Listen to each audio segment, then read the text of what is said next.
It's me, Alan. We are finally together. The three original members. Well, I'm not sure if you want to call it that, but we're definitely three that kind of started Reimaru Files and made it the way it is now.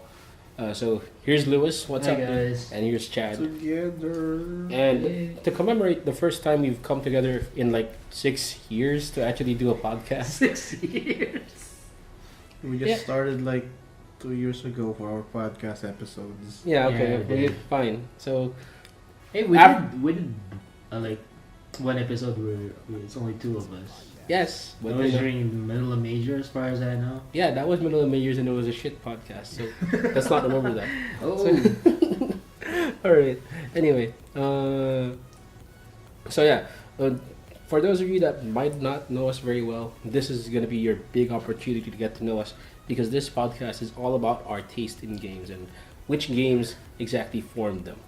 So what we're going to do is going to do a little bit of a round robin, and going to bring up a genre, and whichever comes up on our head first, we talk about why was that the game that came up in our head and why do we like that game so much? okay. All right. Okay. So the first one is gonna be, I guess I'll start. Yeah. Okay. So the first one is gonna be Zone of the Enders 2 for me, is for the action genre. The action. Yeah, and I think we can all agree that Zone of the Enders 2 is an amazing game. Mm-hmm. Yes. Yes. But There was doubt in the Chad's voice. like I we are. can't say much because it's Hideo Kojima's game, so it's fair enough. It's a good game, I guess. How does Hideo Kojima being the one who made it make you suddenly like hesitate? Because it's a Hideo Kojima game. That's why. But I don't get it. No, it's fine. Zone of the Enders 2 is really a good game, especially for being a fast-paced, in the mecha shooter. Yeah, Mecha was a huge attraction for me. The floaty combat you're flying all the time in the ring radar, that was genius for me. Fighting Vic Viper was amazing, and the fact that you could actually finish the game in 3 hours. Like I finished the game like 6 times in one weekend because I just loved playing it. There's like so much expansion, so much other stuff to explore. Like there's a million ways you can, well, not a million, but there's a lot of ways for you to deal with your enemies, since you have all these sub weapons and you can get creative with it, and that really mattered to me. You can be creative with how you play the game, and you can either use the halberd, which is basically a kamehameha wave, to bust away at your enemies where they get constantly hit, or you can play this sneaky play style where you project a hologram and you're invisible, so they attack the hologram and you back attack all of them all at the same time. Really badass. I love it. I love all that stuff about Zone of the Enders 2. All right, Chad, you next. Well, for action games, I definitely would highly suggest that. For that, I guess it's Metal Gear Solid Peace Walker. Is that why you hesitated on a Hideo? Yeah, it's more of a it's not technically an action genre. It's more of a Hideo Kojima genre. Oh. That looks like favorite. But how would you describe a Hideo Kojima genre? Like, what are the conditions aside from being made by Hideo Kojima? Exaggerating technology. Okay. Yeah, that's one. Weird ass names. I can't remember who said this, but this description like fits it perfectly. It has to be brilliant and retarded at the same time. Like we have to be smart and retarded at the same time. okay, well, maybe retarded is a strong word, but it's really have fun with it. Like, for example, Metal Gear Solid 2, you have like the most badass Ninja Raiden guy, right? Yeah. White hair, all that, and then like along the end of the game, you run around naked. I mean, Okay, yeah, that's... that's smart plots, but some dumb ideas, Yeah, it's which like is really smart. it's like he never takes it seriously to the point that he can't poke fun at himself, kind of thing. And I like that touch with his game. Oh yeah, for me, well, if you're going to ask me like why do I prefer Peace Walker as my favorite instead of like the more recent like Ground Zeroes or the Phantom Pain, I think technically Peace Walker started like the new core mechanics for the recent Metal Gear series, like micromanagement, base management technically, and hiring new recruits. it's more of a streamlined version as compared with what we could see on Phantom Pain, which is more broader, and now it's also incorporating like with multiplayer aspects. Okay, allow me to agree with you briefly. The one thing, in my opinion, Metal Gear Peace Walker is the one portable Metal Gear game that's actually good. If only we could see this as a Switch, but fortunately, with what's happening with Konami, I pretty doubt that it's gonna happen. Yeah. Well, I mean, they're gonna be they're gonna be releasing a Castlevania anniversary bundle, so we might see them do the same thing for their like classic Metal Gear games. We're not that sure yet. I'm pretty sure they won't, because with how the fallout between Kojima and Konami, it's really much more of a punch in the moon wish list. Like, you remember how there was a story about Mega Man was a landmine topic for Capcom after KG did what he did? Oh yeah. So I think the same culture could be found in Konami. Like, so they're similar companies in my estimation. Well, yeah, technically they did make Metal Gear survive. Yeah, we do not talk about Metal Gear Survive. Metal Gear did not survive. It's not canon. Did not survive. All right, but I guess I'd like to add to Peace Walker, like it's literally a game you can pick up for like 10 minutes, 15 minutes, and you did something. Yeah. Also, with the smart aspect, it's like they utilize the technology of the PSP, with how they use the Wi-Fi signals as a way you could recruit new members, and depending on the signal or the strength of the signal on the Wi-Fi, you could get S-rank soldiers, or probably more rare soldiers that you could recruit. Like at one time I tried that on the Cyber Zone on Mega Mall. There's like a sweet spot there that you could get high rank soldiers. Well, I actually know how the mechanics exactly work. It doesn't exactly work like that, but yeah, you walk around and you're basically playing Poke Gear, Yeah, but technically there's some hot spots that are with certain rare soldiers that you could recruit. Right. Anyway, okay. Lewis. Okay, action. I'm a bit of a in contrast to you guys, I played a lot on the PC, so I guess I'd pick Borderlands 2. Does that qualify? But that's a shooter. I mean, no, technically it's still an action game, but like on the shooting end. But yeah, I'd say I'd go for Borderlands 2. I mean, I love the humor. Mm-hmm. I love how the story goes. Art style is, it looks BAMF. BAMF. And I mean, I just love how it loves to like. I mean, yeah, I guess it's pretty much the same with Metal Gear. It doesn't really take itself too seriously. Mm-hmm. Although there are some points wherein you will feel like the game just makes fun of itself, sometimes a bit too much. But the mechanics where it involves a lot of shooting, like even if you drain down your HP or lose your HP, you can still get revived if you kill an enemy. I mean, yeah, it's fun, it's entertaining. I've been playing it for like the third time right now. I've been trying to have fun with the newer characters like the Necromancer and stuff. I haven't played the new Psycho class yet. But yeah, I think that's the thing. Although, having heard news, I was initially excited for Borderlands 3, but with all the leaks and but business decisions, the cloudy business decisions. I've actually never touched Borderlands. Borderlands. Wait for May 1 for the gameplay reveal. But again, with all the rumors, I mean, it's not about like the exclusivity thing, but it's more of, which I hope really isn't true. It's more of like how the news came out where it's gonna focus more on multiplayer. It's gonna have like loot boxes and all that stuff, which I really hope isn't true. I mean, you're making it sound like Battleborn is coming back. Battleborn. Don't get me wrong. When I played Battleborn, I found it was a fine game. It just tried to do everything way too much.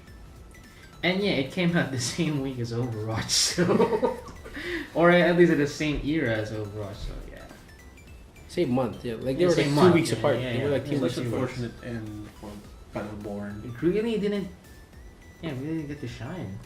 Yeah, because they were outmarketed and they were way too similar, even though they were completely different games.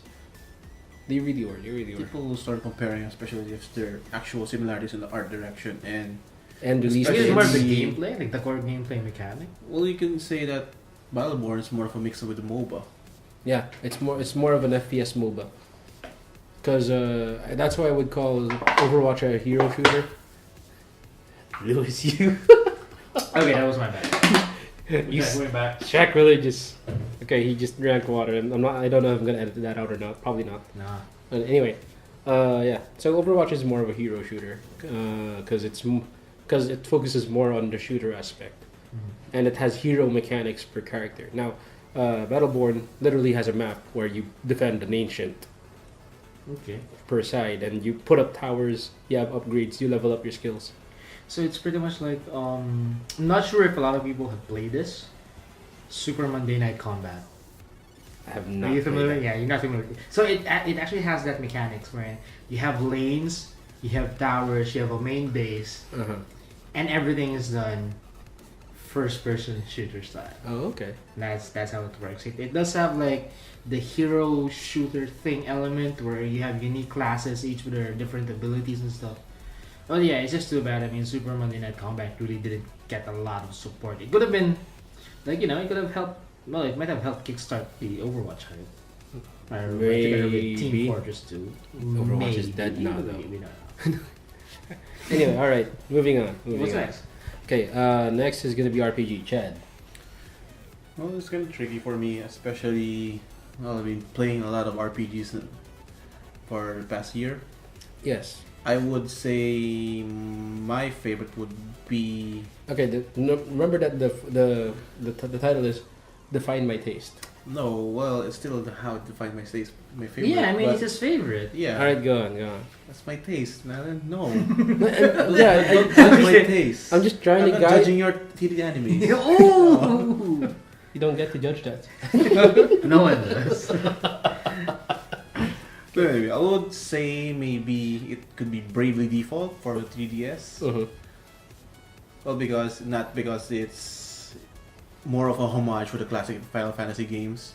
You know, the typical protagonist, like 4 heroes trying to rescue or save the 4 crystals kind of thing.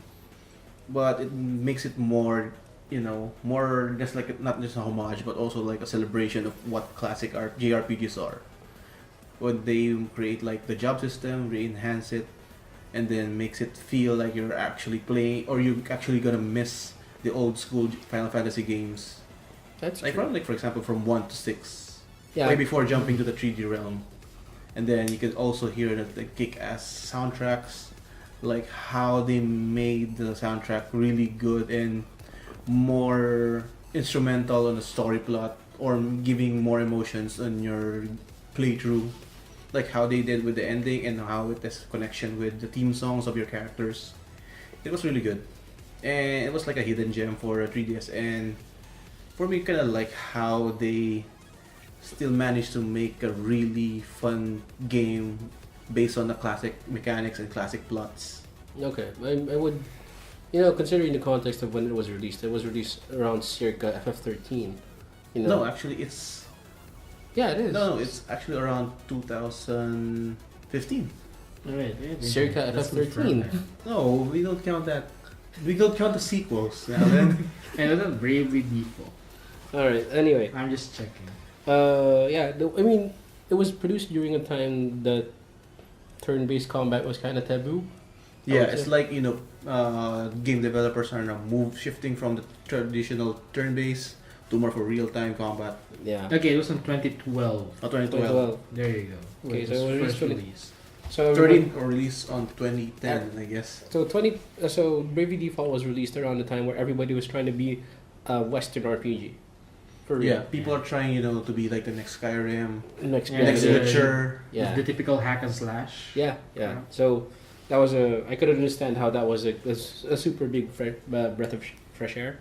Yeah, it's Or, not really more of a refreshing take, but still, something away from more of the used up ideas from what we're seeing now with the modern RPGs. And Square Enix was shocked at how well that game performed. Yeah. They were really shocked. Like, I didn't know that people liked us for our RPGs. And like everybody was like, "What are you talking about?" Yeah. What was your main title again? There's a fun fact with Bravely Default when you're playing almost at the end of the story, at the end of the game. Mm-hmm. When you notice there's a certain part of the chapter that it's like more of a redundant take. Mm-hmm. If you try looking at the title screen for a couple of seconds, there's some clues that's showing on the title itself. Makes it giving a dead hint that something's not right. Oh, So Easter eggs. it's like Doki Doki Literature Club. Oh yeah. It's telling I you, played it, something's not right what you're doing, and then you'll realize it when you try to play further the game. All right. Okay. So, moving on, Lewis. Okay, RPG. RPGs. Yeah, I'm more of the Western thing. I'd say Dark Souls. The first one. Okay. I mean, it might sound like a pretty common choice, but I think I love how Dark Souls, like the core mechanic of rewarding you Mm-hmm. for like trying hard Okay. on achieving something. Get good. Yeah, get good. I mean, it rewards you in a sense that you get to know a lot about the world, Mm-hmm. about the lore, and of course, at the same time, you get to know how to deal with bosses easily. Although there are a few, like when I was playing it, there were a few instances where I really would try and run to the internet and look for guides on how to cheese some stuff because we How were to at the cheese a internet. game. age. Weakling. Hey, But okay, I stopped at the gargoyles, so I understand. wait, but what? Where did you stop? No, I killed the gargoyles, and after that, I didn't continue the game anymore. The gargoyles are pretty easy, huh? Yeah, but I'll explain later. Although I'll I explain later. did cheese it out by getting the Drake sword first, so like the damage was like. No, I'll explain later. But yeah, Okay. go on. But yeah, I mean, I think I fell in love with how the whole lore of Dark Souls is, even though it's totally really confusing, especially when you talk about the sequels. I haven't like really started Dark Souls 2, but I do plan to play it. But yeah, going back, I guess it was like a friend of mine who summed it up perfectly. Like people keep comparing a lot of hard games from other genres, calling it like, oh, we're creating the Dark Souls of this genre and stuff. Okay. When in fact, Dark Souls is a 3D Metroidvania, is what he describes it. And there's a lot of backtracking. There's a lot of secrets that you can that are yet to be discovered. Uh-huh. And there's a lot of the whole map or the whole world is just one big map Yeah. interconnected with each other. It's actually one of the more smart designs of maps. Yeah. I mean, it's just like that. So yeah, I have Dark Souls as my. Okay. You know, But I got Forza. one little question Yeah. before moving on. Miyazaki is the one who made Dark Souls, right? Yeah. So it was developed in Japan, Yeah. but it has a Western setting. Oh yeah, that's also it. So does that make it a JRPG? It's a JWRPG. It's a JWRPG. And Japan was. A Jawobor. No, it's a GRPG. A global. No. What? A Gaijin RPG. RPG. That's what it is. Anyway, how about you? Okay. Picks for RPG. So I wasn't expecting him to say Dark Souls, so now we have very similar sounding answers. Really? Because mine is Bloodborne. Oh. Because Stop copying other people's games. it is not a copy. It's a PS4 exclusive. It's the reason I got a PS4. Anyway, yeah, Bloodborne. Because I have a friend that kept fagging about Dark Souls, like really gushing about it all the time. Dark Souls 2 in particular for PvP, and here comes Bloodborne. Like, all right, I'd really rather play a fresh new game rather than An old one. like an old one, and I caught onto it really, really fast. Like I died, I don't know how many times, to the first set of minions, like before even reaching the first boss, the cleric beast. I died so many times, but when my friend, who was so expectant to see me suffer against the beef gate, which was Fighter Gascoigne. Mhm. Like he was just surprised that I killed him like in 3 tries. So what's so shocking about that? Like I've been practicing how to fight the entire time. I died so many times before this, and the fact that okay, here's the big difference between Dark Souls and Bloodborne. Bloodborne is more fun. Hey, Dark Souls is fun. No, okay. At least for me. No, of course that's a personal opinion. Dark Souls is very tactical, right? You have to do the right thing. You have to think about the fight the right way, and you have to block something, whatever. You have to be tactical about you it. Fat roll. That's what they do. You, You dodge and roll. You don't block. yeah, but in Bloodborne, it's a lot more visceral. So the rally mechanic is the one that signifies this the most. So like you got hit, like your first reaction if you're a Dark Souls player is to back off and heal, Yeah. especially since most damage is huge. But in Bloodborne, there's a rally where as the damage you take starts to dwindle on the life bar, you could still take some of that back by attacking.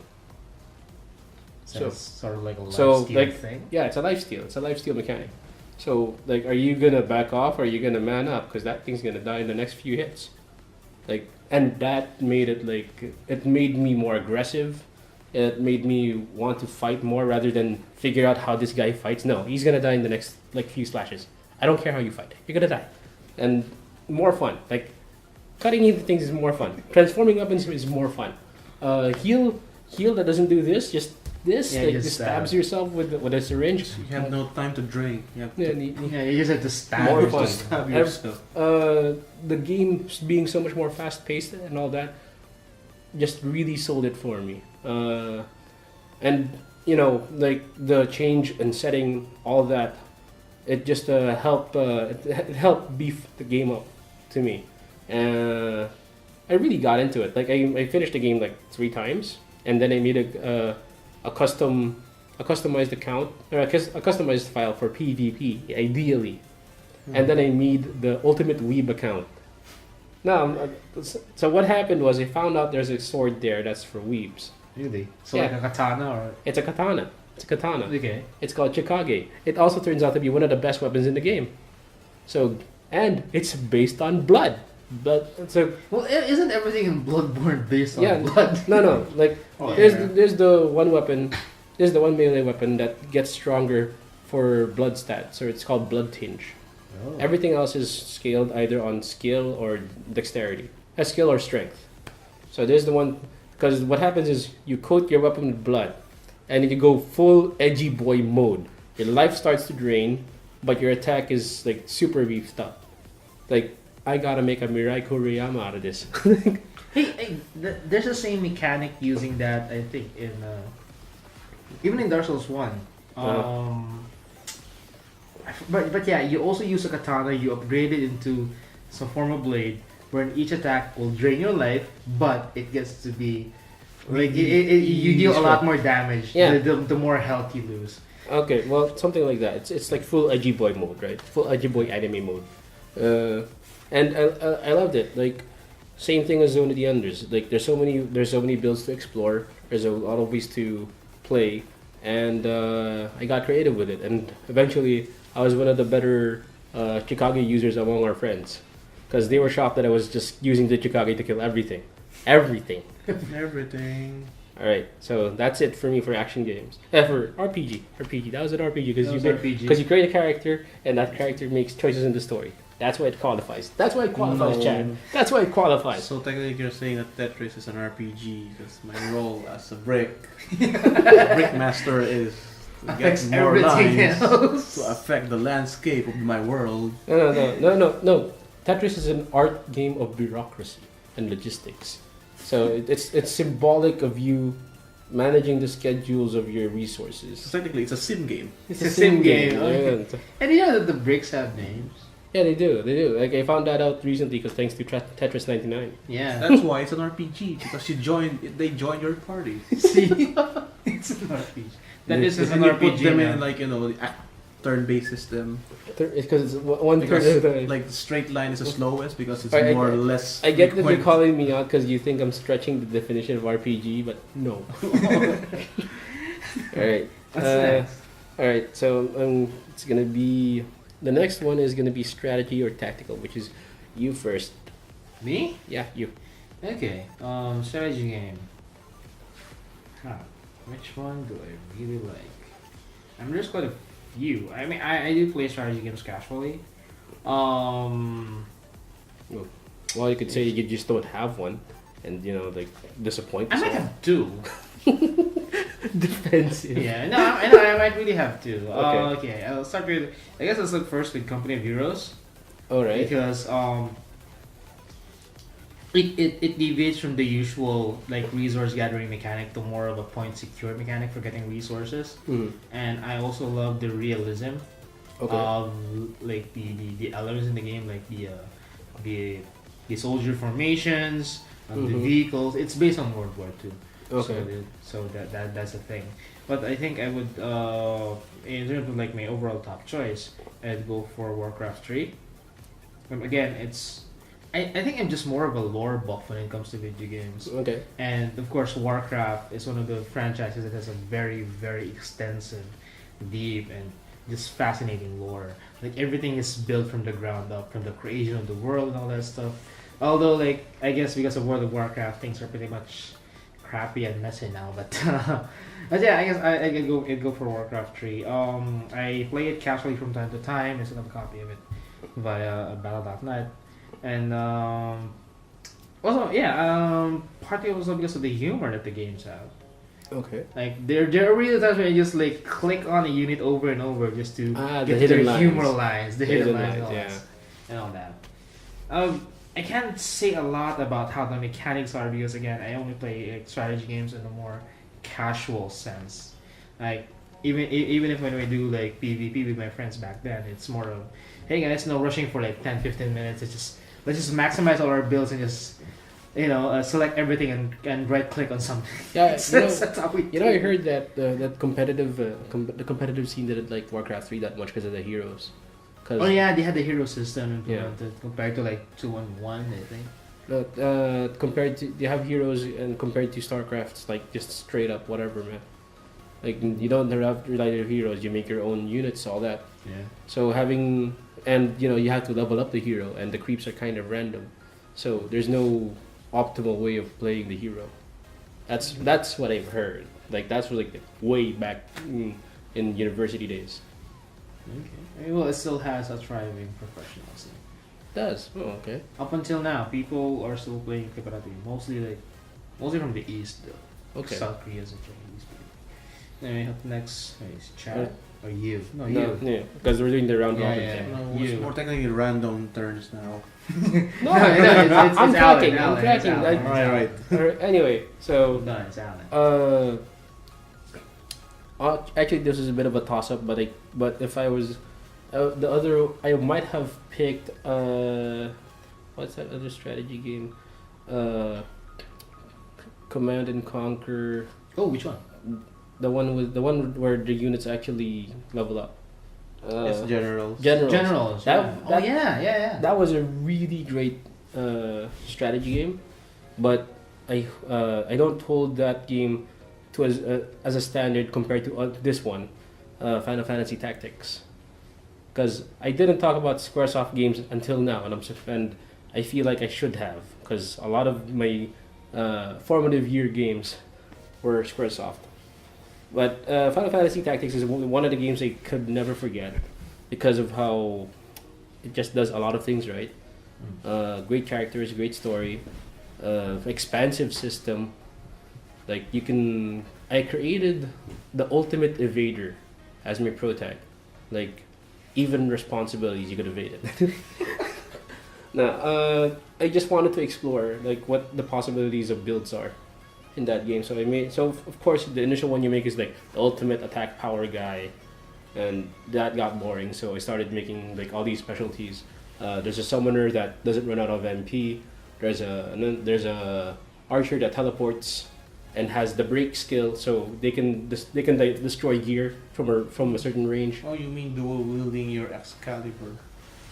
Yeah, like the first round of playing, you're gonna abuse stuff like that. You're gonna abuse the bugs, like dual wield Excalibur. Everything dies in one attack, kind of thing. Or But maybe using your mathematician on your summons. yeah, so there's. Can you? I don't think you can do that. It has to be target spells. Anyway. Yeah, maybe target spells like they Like holy. manage to reduce the charge time. No, there's math skill. Mathematicians can't. They have super slow charging time for their actual turn, but their actual magic has no charge. So what you do is you learn the skill, the math skill, and then you change class. And use their passive skills Yeah, Oh. just to enhance your black mage or maybe your time mage. yeah. See, kids, that's how you abuse games back then. So you think about it. Yeah, it's, you make all these interesting builds. Yeah, Like, or maybe like you combine your knight and archer, so you can break their armors but from range. yeah, that's exactly what I did with my archer. Teleports high ground and has the break skill. So breaks any equipment like from a high up position. So all of my enemies are like disabled, or they don't have speed, they don't have attack They're power. all naked when they arrive. I had a mediator, and the mediator was so effective that they would turn their enemies into literal chickens. Like, I just the level of stuff you can grind out and customize in that game is amazing. And the build I'm proud of is the Ultimate Evader that has at least 40% evade on everything. 40% evade on everything. Like that's the minimum evade. Good luck hitting that. Good luck Yeah, you hitting can't. That's like 100% during. Well, even by today's standards, it's Yeah. way too high. Yeah. So yeah, Final Fantasy Tactics. All right, Chad, how about you? I don't play much on strategy games, but I think I played one that really makes it my favorite, and also what I always prefer to play. It's probably Heroes of Might and Magic. Heroes of Might. I've heard It's of that. technically a turn-based strategy game, and your role is like it's more of a combination of city building or Mhm. probably castle building, and also developing your hero. And then you go around the map, exploring, taking on monsters, defeating other castles, or gathering more units for your army. Okay. So I might have played it once. I just can't remember. it's kind of weird. It's more Sounds similar. it's more of an old school style. Like every turn you have like a limited amount of movement, and then you also are limited to creating structures or upgrading structures once per day, and then you can only increase the population of your resource or army every 7th day of the week. Okay. So it's more of a proper micromanagement, and then developing your hero, getting more loot from dungeons, treasures from other opposing heroes or monsters, recruiting or occupying other castles on turn-based sequence. And the fun part here is that you can also do it on multiplayer in one PC. You just take turns, like a traditional board game or something. And what I like the third is it's more of a classic 2D compared with the newer ones from Ubisoft, like from 5, 6 onwards. Mhm. Although they managed to maintain the core mechanic of the game, but they couldn't manage to replicate the magic from the older games from 1 to 3. Yeah, that's 4 is maybe- kind of meh, but it still has its charm. Okay. That also sounds a lot like Civilization.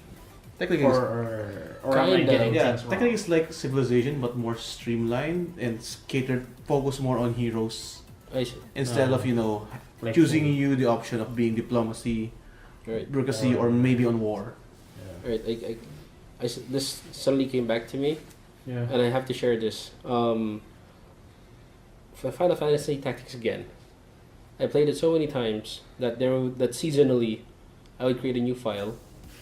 No, I would create a new file, and make characters based on my friends. Yeah, the characters based on my friends. So, depending on how I know this person is probably a black mage, kind of thing. Likes this guy. Like, okay, this guy likes tune. This guy's pretty loud, so I'm gonna make him a bard. Why does the board always have to be loud? Because he's heard the entire map. There was a time that I made a purposely dysfunctional build because that's how I know the person. Oh my god.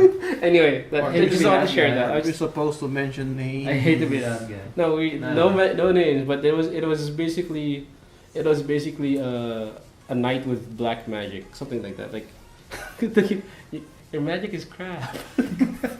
Alright. A terrible magic user. Anyway, just wanted to share that because I just love that game so much. Alright, Lewis, your turn. What? Or already done. I already did. Oh, We're wait. moving to I didn't a different Warcraft. genre now. Yeah. Moving to different genre. Yeah, what's next? FPS. Okay. FPS? Okay. Wait. Since Lewis started the last one, I'm gonna start the next one. So FPS for me is definitely Team Fortress 2. Team Fortress 2, because It's not Team Fortress 2, it's Hot Fortress 2. why is it Hat What? Fortress? Half Fortress. Fortress, yeah. Of course it is. Team Fortress 2 really attracted me to FPS because I knew FPS is like headshot mania, like Counter Strike. Like doesn't matter what your gun is, doesn't matter what you're doing. You're all moving the same way. You're all and it's all about knowing the map and knowing how to use the gun that you chose. That's how I recognize FPS. Like Team Fortress 2 just turned that upside down. Classes, different stats, different behaviors per character. So very interesting. I played medic a lot because I wasn't good at aiming anyway. Maybe that's why I'm not into FPS. Yeah, I mean, you don't go to aim with a medic. And I'm not very no, but you know the melee with medic is pretty fun and you're useful even if you're bad at aiming. So Yeah. win-win for me. You just have to find the heavy. Yeah, not necessarily heavy, Or but if anyone fill up your Uber charge. Left click to win. Yeah. left click to Left click to win. Pyro, yo. Anyway, it also created a super interesting class, the spy. It just changed the game. Just really changed the game. Like, in what kind of FPS do you think you want to pretend to be somebody else? Like, pretend to be your enemy. How do you do that? How do you pretend to be your enemy? When I wasn't used to dealing with spies yet, I got fooled a few times by spies. Like, they made me heal them. They made me use my Uber charge on them. Like, I felt so embarrassed with myself. Usually you stabbed you. Yeah. So it just wowed me so many times, and the humor of the game, like it was unreal. I love watching, reading all the material about it, and there was even the alternate weapons, so you can still get creative. Okay, maybe the points come across by now. I like being creative with how I Yeah. play. Yeah. So being able to make these alternate builds lets you change how you want to play your character, and there's and the content that came along with it. I was playing TF2 and up until around the time that there was this machine zombies. Yeah, it was man versus it was Man. Manco or man versus machine gun. Yeah, man vs machine. Yeah, that was the last. That was around the time I stopped playing TF2. Yeah. But that mode was super fun. It's like one of their first PvE modes. Yeah, Yeah, one of the Manco first versus major machine. ones. Yeah, well, that's my best FPS. Like that's the one. Like it's gotta be as good as TF2 if you want me to like it. No, I mean if you think about it, what other multiplayer FPS game? Is as good as TF2. No, other than that, has the spy mechanic. Actually, I don't know. You don't, right? I don't know. I think there is, but I think it's I more mean, there of might be. We just don't games. know. No, But Technically, there is something kind of like that, but not really in Titanfall. Like you can project a hologram of yourself. Well, technically, Borderlands has that with Zero, the decoy, like an after image of himself, like to distract enemies. That's pretty common. But it's more of an illusion, but not really like you get to mimic someone else from the enemy team. Yeah, that's true. Like switch Yeah. color palettes. Or Like, pretend the class. It's one of the it really Spy just made it really interesting, because if you can bump into the spy and you'll be able to know that they're an enemy because there's a collision. If they're allies, there's no collision. So Yeah. so the fact that you get to play up being like whatever class and you somehow get away with it. That I got to play Spy a bunch of times. It's interesting. It's super interesting. It is. Anyway, FPS, Chad. Well, yeah, well, I think for me, well, since Overwatch was already mentioned, I think I can say it's Overwatch is one of my, preferred games for the FPS. Uh-huh. Well, it's kind of the same with Team Fortress 2 in terms for class-based or a hero-based FPS. I think what I like more with Overwatch is how the community, or maybe how they build up the lore, or maybe giving more personalities for each characters Okay. in such detail, especially for their skills, how they shoot, how they move. It's more of an artistic take, and also not just because it's also fun to play at that time. At that time. At that time. It is not Okay, that fun, alright. huh? The idea of Overwatch making their own comic book universe, like they're basically comic book heroes. And also what I like is that I prefer games with especially FPS that it's not more heavy on visuals or being super realistic, like what you see on Modern Warfare games or maybe Call of Duty or maybe on Battlefield. Mm-hmm. But if I prefer something that's more of an artistic take, make it more eye candy for the eyes, not just because you want to showcase how good is your hardware is, but rather how can you define the world in your game. I think one good example is like with Overwatch, and I think the other one is like Borderlands. Okay. Like they make it more eye candy, more some may say it more cartoony, but it defines its personality. With Okay. Borderlands, it gives it more humor. With Overwatch, it makes it give it more characters to the heroes. So are you saying like you enjoy the games, the Overwatch particularly because it produces its own interesting and unique aesthetic? Yeah. Because it Kinda sounds like like that. Also, we could say like for example with BioShock Infinite, like if you compare it with the other two games from the first like Rapture based of BioShock, as you compare to the New Columbia from Infinite. Yeah, it's It's so a different- bright and stuff. Yeah, it's more bright and it's a more different artistic take. And with Overwatch, it's more of what you could possibly see from Blizzard on how they create their worlds. It's not super realistic, but it's a bit more eye candy. Mm-hmm. So it could help pops out the characters that they want to project. I mean, are you saying that what you're looking at isn't boring? Yeah, Like- technically it's kind of like that. It's always visually interesting Yeah. instead of like an infinite sea of grays and browns. Especially if you want to complement it with the gameplay itself, makes it more approachable for newbies, Mhm. even for veterans, Okay. and makes it makes the player grow tired of the game because of the redundancy on the visuals or maybe in its art direction. Okay.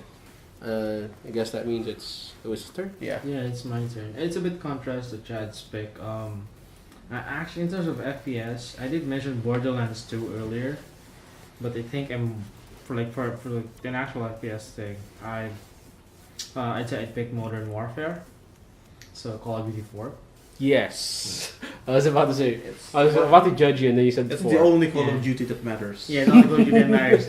I love how the gameplay, or like how like the overall progression really complements the story, because there are a lot of FPS wherein even if you have to follow like objectives, getting from point A to point B, Mhm. you still get to do a lot of random ass crap, like Doom, for example. I mean, there's no linear path. You can like do whatever you want Mhm. and go there whenever you choose to. I know that Modern Warfare is a lot more linear, but the dialogue, the tension, it really makes me, or at least at some point, it really makes you feel it as if while playing a game, you're really watching like some sort of an actual scenario being rolled out right in front of your eyes. Mhm. Of course, there's like a lot of like WTF moments, like when you get peppered so much with grenades, like you don't know where the hell they're coming from, and Mhm. the infinite pool of goddamn enemies just spawning all over the map, which are really getting how are there so many enemies in this 2x4 square meter house or whatever, or stuff like that. But Okay. yeah, and yeah, again, I guess it's the only Call of Duty that matters. But I did get to play what was that thing with the numbers? Division. Black Ops. Black Ops had numbers. Okay, go on. Black Ops 2? Blops. Blops. Yeah, I mean the one with Mason and with Reznov being the. I think that's the first. That Black Ops 1. Yeah, that's more Black of Ops 1. That's, the Black Ops 1. 1980s setting, I guess. Yeah, and I've also played like the older Call of Duties, like 1, 2, and 3, where Price was more jollier than in Modern Warfare. You know, I think in terms for first-person shooters based on World War II, the most fun and I think we can say the most accurate game would be from Medal of Honor. Oh yeah, well, Yeah, even from the PS1 version. No idea. Like Oh I'm no, speechless. why Like why haven't you played that game on the PS1? no, I really didn't. I actively did not pick FPS games on console because like no. Yeah, it's kind of oh yeah, I mean even before I was really puzzled. How do you play a shooting game on a console? It's really hard to. It's kind of interesting, like in the early days, like for Like, PS1 without the DualShock gears.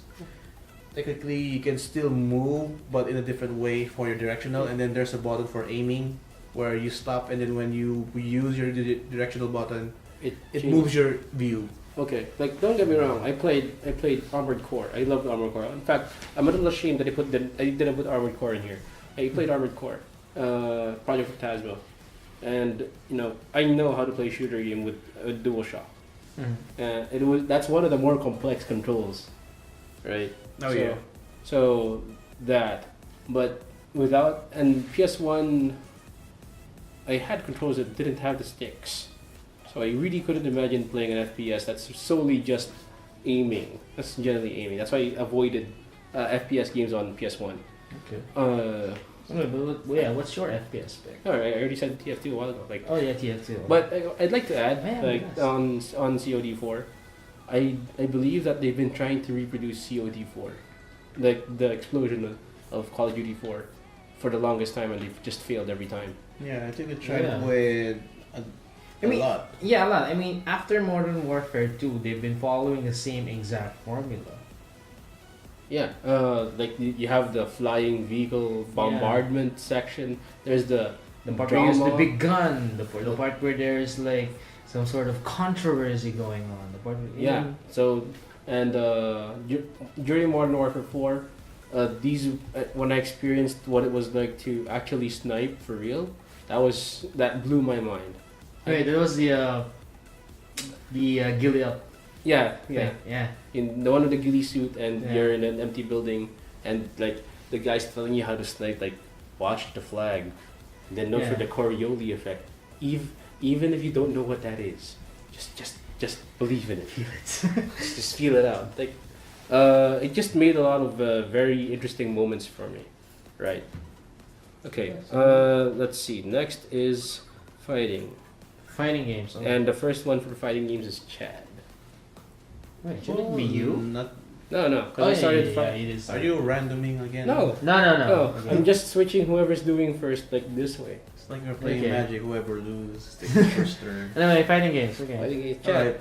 Well, I'm technically not much a heavy fan on fighting games, but there's one that really makes me enjoy more is with the Marvel vs. Capcom franchise. Okay. I think one particular game is for the Ultimate Marvel vs. Capcom 3.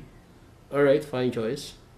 Well, yeah, because I kind of like how Fine choice. You know, sound like you were judging him. it's there, like you're sir. not satisfied with my answers. You sounded like you were judging him. Like, there. are you about to say? Are you about to say Hyper Viper Beam 2, which is actually also fine. Anyway, no. I thought you were saying that I might appreciate Infinite. Oh no. But yeah, I think for Ultimate it's more the gameplay. Well, maybe probably the core mechanic is much easier, or maybe it's easier to land more combos, and then makes it more easier to launch your enemies, and then it's more unique instead of the traditional Well, I think they changed it with MVC2 with making it 3 versus 3. 3D. Now they retain it for the third game, the 3 versus 3, and then they added more characters from 2 franchises. All right. First of all, like I'd like to add that I'll admit that the MVC3 is the actual MVC3, and the first MVC3 is basically early access version. No, it's more like closed beta. Yeah. Oh! But Oh my god. but anyway, yeah.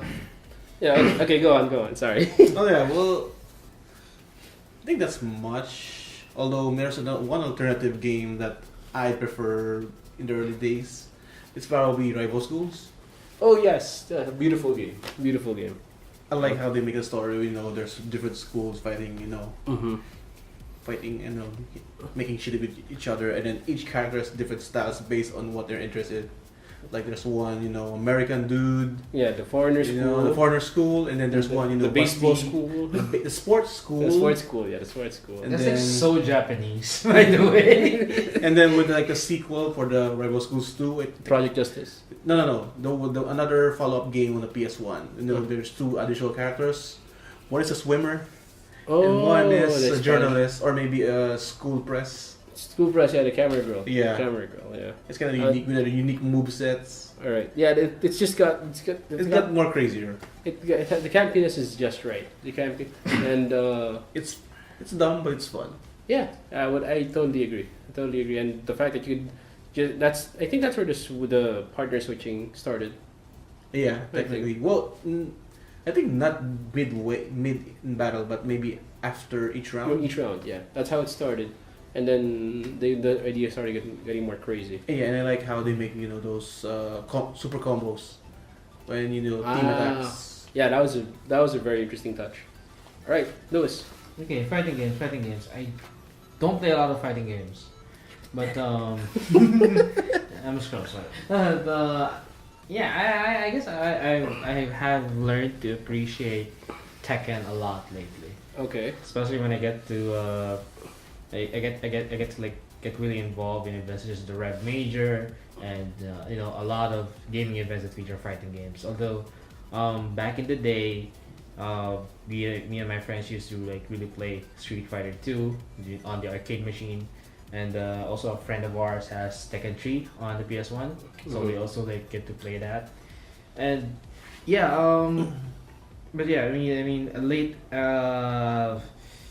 like a lot lately, especially ever since like 2-3 years ago, when I get to get really frequent at events, I get to appreciate Tekken more. Well, aside from the fact that it's okay, I admit it's a lot easier to play compared to other major or popular fighting games like Street Fighter and stuff. But yeah, it's easy to get into. You get to easily appreciate it, and the characters look badass. I know I've been talking about the lore of the many games that I've preferred, but the thing is, I really don't get Tekken's lore overall. Yeah, I mean, I get the like the All right. the demon blood thing or the demon blood thing with the Right. Mishimas and the Let me just sneak this in. Yeah. Fighting games, story, and lore, they don't exactly mix. I know. So I don't blame you if you're not Yeah. into fighting games for that. But yeah, I do find like bits and pieces of it interesting. Like Okay. yeah, the devil blood, how creatures such as ogre and was it Azazel for Tekken 7? Like the Maybe boss it's Tekken 5, Tekken 6. I think it's Tekken 6. Yeah, It's Tekken 6. Because 7 is like Heihachi, or is it Jin again? Like Devil Jin. Yeah, Devil Jin. And then Oh no, it's Kazumi. It's Kazumi. yeah, it's Kazumi for 7. Yeah. Yeah, I guess it's 6. That and then was insane. 5 was no, Jinpachi was 4, right? I don't know. Or Like 5. like my history with Tekken But is yeah. Tekken 3, Tekken 5, Tekken odd numbers. Tekken odd numbers. What's Yeah, whatever. But yeah, I find bits and pieces a bit interesting. But, I mean, I don't know. I guess I just love good ass Tekken way too much right now. All right. Anyway, but you got Okay. Let me start with a story. okay. Here we go. I was one of the more avid gamers in our family, and I had a brother who was two brothers. They were pretty avid as well. One of them liked playing with me, and when you have two brothers playing, fighting games is a normal thing to play. Yeah. So it's gonna be difficult for me to name a set of like single fighting game and say that that's the best, because I learned things with King of Fighters '98. I learned things with rival schools. I learned patience with Street Fighter. I learned all these things. There's even Samurai Showdown. There's even Last Blade 2. Like, somebody made me do a top 10 random fighting games on Facebook list thing, right? And I was able to fill that up, no problem. So it's so hard for me to pinpoint a fighting game, but it's easy. Like you have 7 games already. Tekken 1-7, and you count like Yeah, Tekken 1-7. And Tekken then 3 Tribe Street 1 and Fighters. no, There you go. okay. PS1 age Tekken 3, my brother and I. Mhm. It wouldn't be It wouldn't be surprising if we went through a 100 game set. that's Wow. It wouldn't be surprising if we did that in one afternoon, and we don't change characters. Really? We don't normally change characters. I only started changing characters like recently. You Anyway. guys okay? Anyway, it's got to be Guilty Gear. Guilty Gear taught me to love fighting games. All the other games taught me how to play them, but Guilty Gear taught me to love a fighting game. You talked about how you don't really find lore in fighting games. Yeah. Like, Guilty Gear got me into rock music. Okay. Because Guilty Gear is rock music. That's what it's. That's what it It's rock music made of fighting games. Something like that. Or is it the other way around? It's hard to pinpoint, but almost everything you see, especially on the earlier stages of Guilty Gear, like pre-Xrd, it's all rock music. It's all rock music. Like, the moves are based on rock songs, the characters are based on personalities. And then there's the whole Chun-Li story, but don't mind that. Like, you got an exploded. You have somebody shouting "Ride the Lightning" while they're zapping their enemy. What else do you need to know? You have somebody shouting "Master of Puppets" and then, like, mind blown. Like, it Or just someone who has his own bed as his weapon. yeah. There's somebody who has their own bed as his weapon. Oh. I'm not even sure what that reference is yet. But Jam is literally Jam Project. Melia Rage. There's literally a Russian band named Melia Rage. Like, Axel Rose. What else do you want from me, man? What else do you want from me? And then there's the entire system that lets you get really creative with how you want to fight. Roman Cancel is like just makes possibilities nearly infinite. No, I'm not kidding. Like, there's so many custom combos in that game. There's so many ways to play one character. It could be defensive, you could be offensive, you could be bad, which is mostly how I play. Okay. But I've never spent so much time on a fighting game compared to Guilty Gear, because there was a time that I had a PSP with Guilty Gear in it. Wait, there's Guilty Gear for the PSP? Yes, there was a Guilty Gear for PSP. And there are 3 games like Isoka, and then Accent Accent Core. Core. Yeah, and the PSP broke. After Breaking your no, candle. it didn't break in a week. It broke after like 2 years. Where if you check my save file there, it has like over 90 hours of me just playing practice mode, because I just wanted to explore every character as much as I can. That's how much I got into that game so much until now. But I guess it's safe to say that I'm the fighting game guy, like between the 3 of us. Yeah. And yeah, you are. Yes, you are. And I'm not afraid to admit that, yes, Alan is a fighting game guy. So- yeah. And Guilty Gear taught me how fun fighting games really could be, because of how crazy it gets. It can get Marvel crazy, you know. That's about it. That's about it. All right. Okay, wait. Before we move on, what's the best Guilty Gear variant or version? Are you Oh my doing? god. I don't know if you Yeah, can. we are doing this. No, this is terrible. We are doing. No. Because Or at least I mean, okay, let's not say the best, but like that you pick up more frequently from time to time. No, okay. I just don't have as much time to invest into playing in general after Accent Core. So if you're gonna go back to the 2D version of Guilty Gear, I can probably kick your ass, no problems. Okay. But if you're gonna go to Xrd, there's a good chance that I don't know what I'm doing half the time. That's awesome. Anyway, what's next? All right, the next genre will be started by you, Lewis, and it's gonna be mobile games. What? No, does it count as Why? a game? Does it count as a game? Oh my god. Kat, you're the one who mobile inserted games? this. Like, why are you making this comment? Suffering. Mobile games. Oh, I do play a lot of random mobile games. There's this one that I played the longest because it was part of my job. I'm not gonna pick that. I guess in terms of being played a lot more frequently, maybe. It's gonna be Arena Valor. Okay. Of course, I know, like, for the Philippines, a lot of people easily say Mobile Legends and all this. Yes. In terms of the picks, because it's the most popular. But for me, I found a lot more depth in terms of like strategy and I guess a more preferable learning curve for me in Arena of Valor.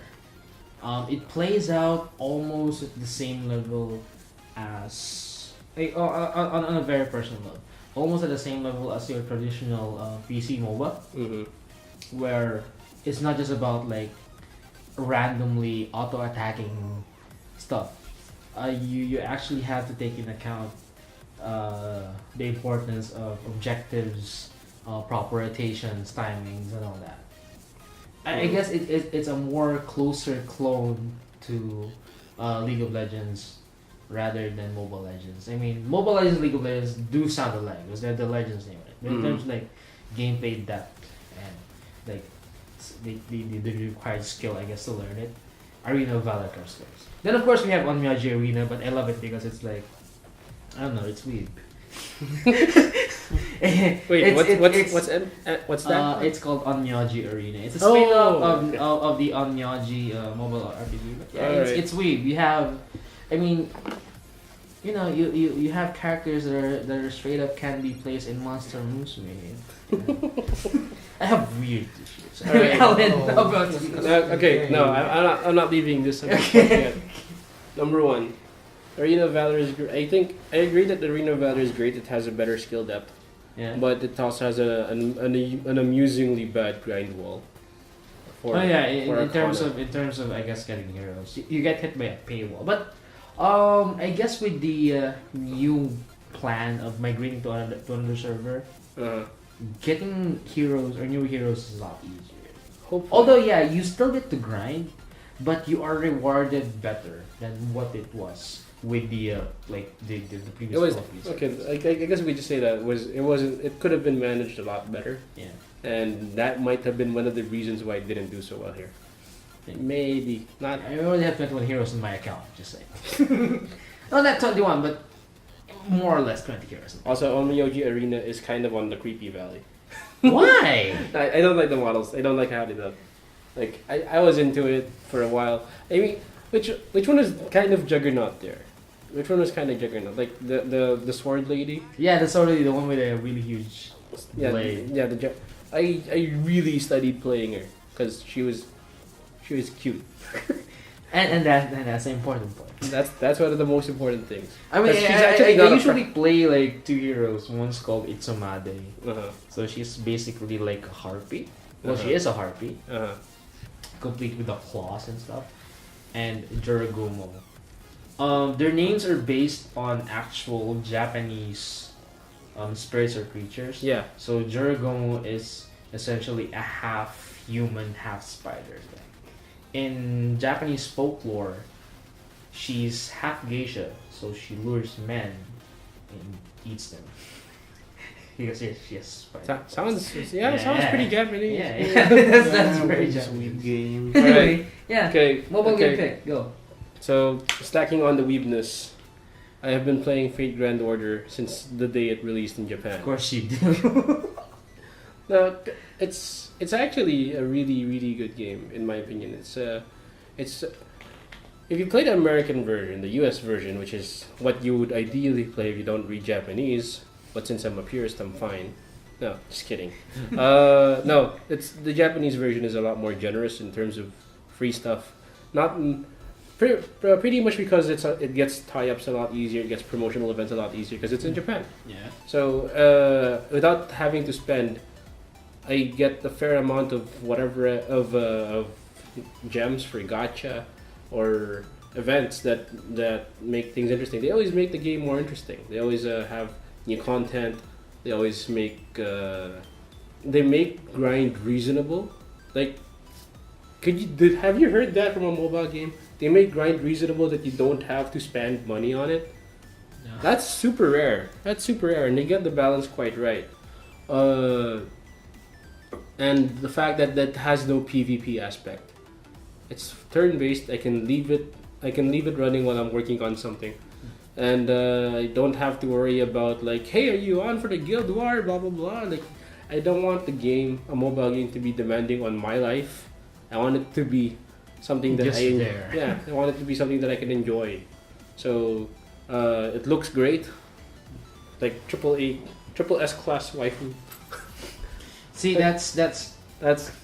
I mean, like, I know you've had your quote-unquote reasons for loving it, but we all know why you still play Fate. I have all versions of Rin. Of course you do. I have all but You filthy weed. I haven't seen it, but I believe you. I'll open I need to download an update file. But anyway, it updates, like, it does everything right for an F2P. And I never feel compelled to actually buy gems unless like it's something I really want, which means I've been ripped off twice thanks to thanks to the Rins. Nah, just kidding. Still, it's a game I genuinely enjoy because of all the creative stuff they come up with in content and the focus to make that experience great. Now, just going back on the content thing, I've worked for a mobile game publisher before, like 2 years ago and stuff. And it's actually like, so the game that we're handling also has a Japanese version because it was initially released in Japan and globally. And one of the most common complaints of players on the international server, the Western server as we call it, is that how come like Japan gets all the good stuff while we have to shell out a lot of money just to get a bit of the good stuff. I mean, Are you asking me? Are you? No, I mean it's. I'm just saying that's a general thing that they usually talk about. Like, hey, there's this thing in, there's this cool new content coming out, and when you see, oh crap, it's gonna be in Japan. It's not gonna be out in like the global servers like hopefully the next half year or so, and all that stuff. But yeah, I mean, I guess it's because like, it's a lot easier because Okay, there's two reasons for that. One is you want to pace your content, unless you believe that your user base has no other thing to do except play your game, which means good luck to Koreans. Because no, I've seen like Korean mobile games, they progress really fast in terms of content, super fast. Like every 2 weeks there's a new event. Good luck. Good luck if you have a life. And because in an event, I think it's fair to say you're gonna spend effectively maybe 14 to maybe 18 hours like grinding an event before you're done with it. And if it's not so bad if you spread it across 2 weeks, but if you have to spread it across like 2 weeks constantly, yeah, you're gonna run out. You're gonna burn out, and I don't know how they keep up with it. Yeah, but I would say that one is they want to piece the content so that the users don't get burned out too much. Second, it's not like there's gonna be a Fate Grand Order stage play in Australia or in France, or there's gonna be a live screening or some sort of event that could be tied up with the Type Moon universe that would allow them to cross promote. So it really doesn't happen that much. Plus, there's an acquisition cost for whoever's publishing in that area, so they want to get their money back. So I understand, not that I like it. Oh yeah, it's something I have to do. Yeah. All right. So Chad. Chad, your mobile game. Yo, mobile games. Well, there's one game that I'm playing all the time. Yeah. Yeah, it's called Regalia Lost. I left that game because the gacha was bad. No, just kidding. Gotcha. No, you're just terrible with luck. No, Natural the real reason I quit was because I couldn't recover my account. It was a bad choice, sir. You could have, started a new life. With a Yeah, new you could have account. re-rolled. Anyway, why Dragalia lost?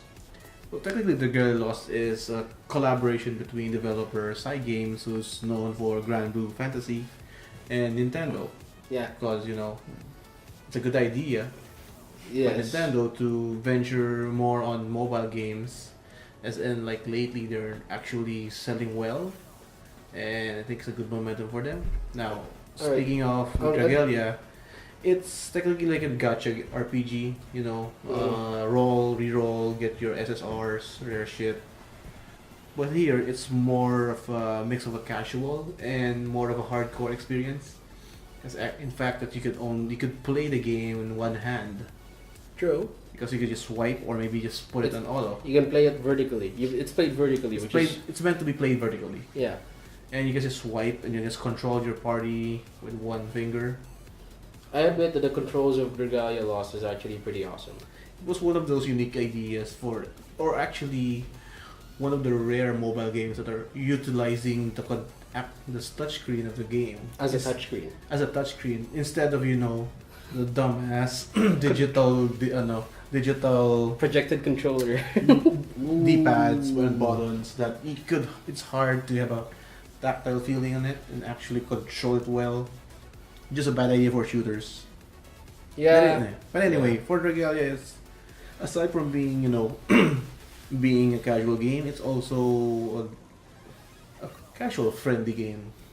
Because in terms of drop rate, they've changed a lot with the number of updates. Like there's some upgrades for your characters called worm prints. Like it could enhance some aspects of your hero's abilities. Yeah, so it's basically equipment. Yeah, like that, or maybe accessories. Okay. Before it's part of your gacha drop. Mm-hmm. Now it's being placed separately, giving you more options for your chance of getting rare heroes. So it's more of just heroes and dragons now. Yeah, technically. And now lately, there are some new contents happening with Regalia, especially how they roll out their events. Like every month, there's like 2 events happening, featuring new heroes. Is it the same as there's a dungeon raid and there's also a boss raid? Yeah, but right now they have this new collaboration project with another Nintendo game called Fire Emblem Heroes. Uh-huh. So technically you could get Fire Emblem characters for your Regalia Lost game. And they featured a new game mode. It's typically like a tower defense game. Okay. Which, it's a bit different from what the original gameplay is. It gives it a refreshing take for such a limited time event. And it's quite fun. Alright, this is where I enjoyed Regalia Lost, but I don't enjoy it as much as FGO. And he kind of gave the reason why. Why? There's 2 events a month. That's super demanding on my schedule. 1, 2. The events are the same. It's very side games esque. Mm-hmm. Like for side games, there's a story with a boss fight, or there's a event where you can grind like crazy for a certain dungeon kind of thing, and that's kind of Regalia Lost. Isn't that pretty much how a lot of Japanese mobile RPGs work? You have not played Fight Go. So technically it's kind of like... No, I mean that's pretty much the same for like for games like Chain Chronicle, which is like which is licensed by Sega, and same with the Brave Frontier, where they have this event that is tied up to a story where you grind in a dungeon and Yeah, technically it's kind of like that. But what makes But I don't know, I might just be generalizing. yeah, but what makes Dragalia Lost really fun is that in some events you have a chance to recruit a character. Yeah. The more you use that during the period, you'll manage to reach that cap for like the friendship meter. If you reach it to the max, it will be part of your Permanent. team permanently. Yeah, very side games. Very, very side games. So it's like, if you don't want to spend much or maybe roll much for your gacha, you could recruit other characters for free Welfare. based on the event. Well, for characters, yeah. So And yeah, it also in terms of grinding, yeah, it's typical mobile game, Japanese mobile game gacha stuff. But at least it's less taxing for grinding because you could just do it like in 5 to 10 minutes and you're done. And then you can just go in the following day. Okay. I guess you have like a fatigue thing going on. all right. So I'll just go through this quickly so that I can give a bit of a taste of what it's like to play FGO. One of the biggest event, now just as a comparison for events, because Okay. he's mentioning these. So, my favorite event set in Fate Grand Order would be Halloween. Their first Halloween event was pretty basic. Like you climb on top of a tower, you fight the boss, you grind out till you get loot. All right, pretty basic. Sounds like Persona 3. The second Halloween came in, and surprise, surprise, there's the first event that has a continuity. So they talk about the previous Halloween event, and then it from this candy spooky castle feel. Suddenly there's a floating pyramid on top of the castle, and then there's a new character. You get a new character, and you're playing basically Dragon Quest. Okay. The entire game is styled like Dragon Quest, and you play it the same way, but you're fighting slimes, you're fighting things like that, and when you're moving across a map, you have this pixel art kind of character moving across the screen, like really entertaining. The third one is so we have Yu-Gi-Oh, we have your reverse pyramid fighting. That's the second one. The third one, so there's a castle, there's a pyramid, and then there's a Japanese style castle on top of the pyramid, and it's so heavy that it pierces into the castle below. And then you suddenly have a tower climb again, but this time you're fighting Godzilla, a Godzilla that's styled as a young girl, of course. Of course. Oh my god. I don't. So Japan. So no, but you get the jokes. It's super entertaining. It's very refreshing every time. They make all these crazy ideas, and the way you're gonna play every event most of the time is quite different. So and sometimes they make events that are very similar to each other, but that's more rare than Regalia, where there's basically two types of events. There's an event where you recruit a character, or you basically fight a boss by yourself, and there's an event where you fight a boss as a raid, like with 3 other parties. Like basically that, right? It's basically like that, and I kind of got tired of that. Yeah. I also forgot to mention that for Dragalia it also have real-time co-op feature. Like you could do a matchmaking and you could add 3 more party members. Yeah. And you do dungeon raids. Like you're that's actually playing an interesting. MMORPG, but more of a streamlined mobile platform. Which, if you compare with other games that are trying to have that, Yeah, it has not happened before. Yeah. yeah, and then the idea is that it makes it more streamlined. It's not make it more cumbersome to play with other players True. in mobile platform like you're playing an I think actual it RPG. did happen before with White Cat Project, where you get to play with other people real time. Yeah, but in I'm not sure I streamlining, mean though. because for Regalia you just use one hand in playing. You don't need to master two different hands. functions. All right. Well, if anything, I'll give Regalia that. Like, it has an excellent multiplayer dimension to it. Excellent. Really, really And good. yeah, and then they have really kick-ass soundtracks. Okay, the Oko soundtrack is basically what kept me going in the game. It's Daoko Lost. The Oko So it kept me on the game until I lost my account. anyway, moving on. All right. What's that? Okay, so I think I'm We starting need- the last one. Yeah, we need to Okay. for more than an hour now. Yeah, we're more than an hour, and I didn't expect us to go this long. Anyway, Ragnarok Online would be my MMORPG. My massive, MMORPG, okay. yeah, my massive multiplayer online game where role playing. Well, there are many men online role playing as girls. There you go. Okay. That's MMORPG.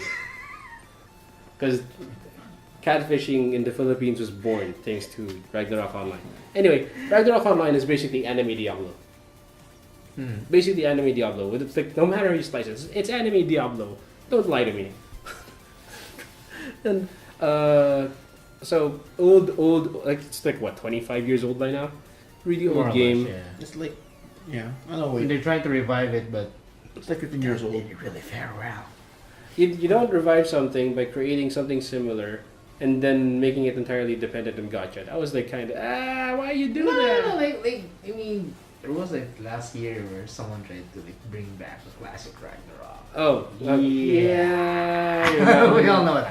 You're not doing that. We're not doing You that. know, we're I not think doing with nostalgia, I think we should have discussed about that. Maybe in some that. Yeah, in the we future. can on maybe another podcast. What are the drawbacks on using nostalgia trips? No, we've done that. We've done that like 2 years ago. Yeah, we could We do do it that again. just to remind people that just Come up because with new stuff. something is nostalgic doesn't mean it's gonna sell big. Sell again. Anyway, going back. Anyway, Ragnarok. Ragnarok Online. That's where I discovered that I like being a priest because healing is being a support seems to be more fun for me than being an attacker. No, because more people will get you in your party. If Maybe- you're the most but- important But I role. already have a set of friends that's gonna be in my party. We all picked a class. Like, acolyte. The first one that was recommended to me was knight. Like, no, Are you a white knight, sir? no, I don't want the basic bitch whacking provoke. Like, that's so boring. Like, running for my life while desperately healing my allies, hoping they don't die while I try to survive is more fun.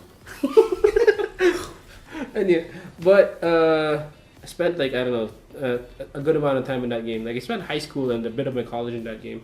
I learned so much about about making builds, about a lot of my keyboard dexterity came from Ragnarok Online, and managing bosses, making strategies. That was really fun. Like hunting bosses is basically what I played Ragnarok for. Like screw Guild War, screw that. Like it's fine until people start getting political about it. Like come on, oh, come on. Like funny story. I was suddenly recruited into Shadow Maidens there. Shadow Maidens was supposed to be an all-girl guild, and they didn't have a priest. They didn't have a healer, and So they got you. and I was watching like this guild I really didn't like at that time, kicking their ass. So like I'm not standing for this. So, like I went in and just started healing all. They're like, yeah, you know what? Come in. Like I'm in an all-girl guild. What the heck? Fun stories. A lot of fun stories with Ragnarok Online. For me, with friends, all that. That's why I am never gonna forget that one. All right, Chad. MMORPG. Oh, I have one game that I play the most for RPG. It's called Granado Espada. The game that started it all. The game that started The game that started it all. At that time, it's very much unique. It's like you've seen more games commonly for MMOs that you played one character. With Granado, you play 3 characters as like your own party. Yeah. And depending on how you build up your lineup, you could play your game differently. Like if you wanted all range, you could go with 3 musketeers, or you maybe want a more balanced that we have a fighter for a tanker, scout for your support, and then musketeer for your range, DPS. It works that way. You could play it in many different ways, and also I think that's one of the rare games in the local scene that has an actual good story. True. Like Yeah, it had a natural narrative. when you start in a new game, there's like a story progression. Like you're on a journey, and then you recruit characters, or maybe certain characters that are not, locked in certain paywall. That's actually useful, and has some, connections for the next arc of the journey in your story. So it's like Suikoden in that idea of gathering more characters to your party. Yeah, you're expanding your house. I remember playing that. And yet each character has unique abilities. Like there's one who builds turrets, Yeah. and then there's one who's a puppeteer that Okay. spawns a ton of puppets. That's like a mini army. So imagine if you have 3 puppeteers, you have your own army. That's, okay, so I stopped Granado Espada pretty early, so I don't know about those anymore. Yeah, it's kind of weird. I don't know, but I remember playing a bit of Grounded Spot before. Man, I remember back in RO where my brother was building his archer with strength. Because the idea was, well, I'll be able to pull the bow back further if I have more strength. You can hit harder. If only MMORPGs were that realistic back then. You can just stab the arrow. Screw pulling the bow. Stab Just with your stab people with your large muscles. And I was looking, and I came from Dungeons and Dragons, so I was looking for the wisdom stat. Like, yeah, clerics need wisdom. Where's the wisdom stat? The wisdom's Well, only whatever. int. Put some in luck. It's only in. It's a hilarious game. All right. Anyway, just before I share a quick trivia, Reimaru Files started as a Grounded Spot fan. There you go. Well, Yeah, that's why we're here. Oh. somebody was named Reimaru and Grounded Spot. Well, technically, my family name's Black Sword, and I never used the Reimaru to any Where the hell of did my Reimaru characters. come from, though? Remember? I know, Okay. but Maru is a Forgotten Japanese history. suffix for like weapon or something. It normally refers to some sort of weapon. Ray means light. No, 0. Ray is normally means 0, or none, or None. or origin. Or origin. Yeah. It's a weapon See? of none. So, a weapon of origin to give birth to Reimaru. No, this is actually the Reimaru source story. that's you were set up this whole time. That was my plot all along. All right. Anyway, I mean, okay, me. I haven't really played. I really haven't gotten into the MMORPGs because one, I'm the type of guy who sort of hates grinding to some extent. Uh-huh. I do understand that even for other games, grinding can be, a crucial element. Or the grinding is the point. Yeah. But for MMORPGs, usually grinding is like, it does take a huge, especially for a lot of MMORPGs that came here in the Philippines. Okay. But I guess in terms of MMORPGs that I played a lot back then, I pick one of my picks would be I wouldn't count World of Warcraft though because I mean shame on me. I was a power leveler, or like the people that Hire you to level yeah. characters. So I get hired to like level up characters. Shame. In terms of like MMOs that I really played a lot before, I'd say it's Perfect World. Uh-huh. Back when level up was Oh my god! Still a I think thing? I think I actually played that. yeah. I mean Now I feel ashamed. the Eastern themed World of Warcraft. World of War. Yeah. That's actually one way to describe it. Yeah, that's what it is. It's an Eastern themed World of Warcraft. Because it's more. It sort of gives, some sort of achievement when you get to unlock those class-based abilities. Like you get the wings for your wuxia. Flying. Yeah, you get to fly. You get to unlock your animal form and all that stuff. Yeah. And the world itself is very interesting. It's a full blown Eastern or Oriental setting with a lot of mythological and folkloric elements on it. And that's Uh-huh. what and that's one that I really love about it. Other MMORPG that I really play a lot before was Mew or MU Okay. or I'm not sure how you probably MU, I pronounce guess, it. is the best way to Yeah. say it. But we were playing on a private server back then. Mm-hmm. And I only played Mew because we discovered a way to break the game. Get dupes again, shame on me, and sell it to other No. people. So that's how you talk about. but yeah, I mean, I really didn't get to play it seriously because I guess out of all the MMORPGs back then, MU for me is the one that is really really grindy for no apparent reason. And No, auto because I builds. don't see. I mean, you have the rebirth or the reset mechanic, but there's no end game. There is no. Like, where's your end game? That's why private servers are created Yeah, to give you the end game. there's no end Right. game. I mean, we made our own. We made our own private servers for RO as well. Yeah.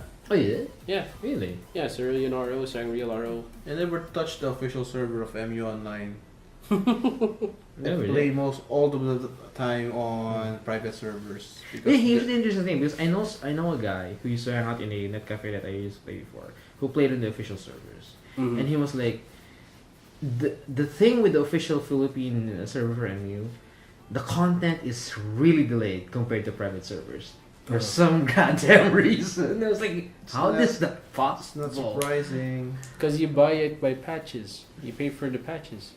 Yeah. So if you're not making a lot of money because nobody's actually playing the You're game. doing your game. Or no, actually, a lot of people are playing MU Online. Yeah, but they're Nobody's not spending. buying anything. Yeah, they're not Yeah, spending. that's a big. because there's I don't see the point in buying. I don't know. Maybe it's just me. We're the Philippines least for crowd MU, is, but is MU pay Online, avoidant. but Yeah. MU Online's subscription based before, Oh yeah, it started as a subscription base. And and I don't get the idea of making a subscription base. It's if it lacks content. that is actually a fine point. So Good thing though, the mobile version is doing pretty okay. that's why the private servers existed. True. They had Yeah. more content than the official servers. That's why we have to support them. But no, you're not supporting industry. Let them die. All right. Uh, Okay. Yeah. I think that's. Yeah. that's it? I guess that's it for everyone. Okay, so I guess we can wrap it up. Yay! For me, I like games where I can get creative with how I play it. Mhm. I also like waifus. We all like waifus. Like given this list, like Mm. yeah, like being creative with how I'm able to play is actually a big deal for me. And the lore story, and I have to like the characters, cause yeah, I guess, cause Guilty Gear is a big part of likable characters. Right, Chad, how about you? How would you summarize given the what you've given up? Well, for me, I prefer something that's not so much on, very detailed visuals, but rather more creative on how they project their visuals. It's more And the art then- form, the art direction. And then the gameplay should be, could be refreshing and also something that's fun, even on repetitive times. Replay value. The replay value, and then also other aspects like voice acting and soundtrack. That Okay. something could blend in the game, or it adds more depth to the game. Okay, so and Lewis would probably like Doki Doki Literature Club.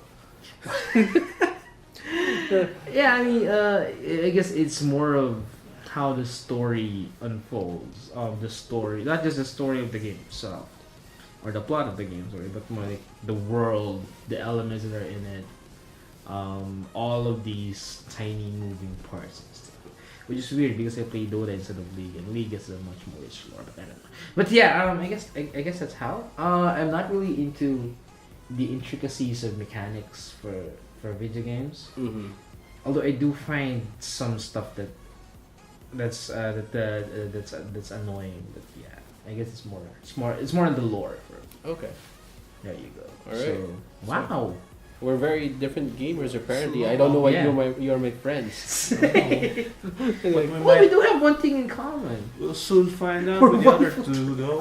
What? We're weeb trash. We try. That's what. All right. Trash with our weeb stuff. We Yeah. haven't heard much from our two new friends. Oh yeah, we need have to do this to- with Franz and Rai again.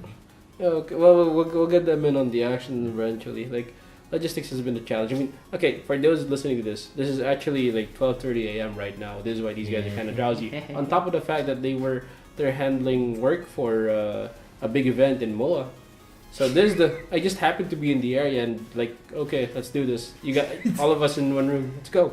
We're Let's go. supposed to do two, but I don't know. we'll settle with one. We'll settle with one. for We'll now. probably settle with one, considering Yeah. this guy's already like not standing up. It's not even sitting up. Like, Chad, you okay? Anyway, Yeah. All right, so I guess it's time to wrap this up. So again, this has been Alan Lewis SI. This is Lewis, guys. and Chad. Chad. I'm sleepy. Chad is sleepy, obviously. Chad is the sleepy. We are Reimaru Files. Thank you for listening in. You can follow us on other social media such as Facebook, Instagram, Twitter, YouTube, those kinds of sites. You'll probably find me, posting stuff on Facebook, and probably Chad posting stuff on Instagram. Normally, Instagram has light event coverage, and Yeah. Facebook has memes. Hey, if it's memes, it's mostly Alan. Also, live streams. Yeah, we do live Live streams for some of the games that we review from time to time. Guilty of not doing it lately, but might find time again soon. Alright, so I guess that's about it. If you guys enjoyed this, if there's a like button on wherever you're listening to this on, please like it so it makes our podcasts and other content easier to find, helps a lot. And if you have any comments or suggestions, just go ahead and leave it because we do value your feedback. Thank you again, and until next time, good night.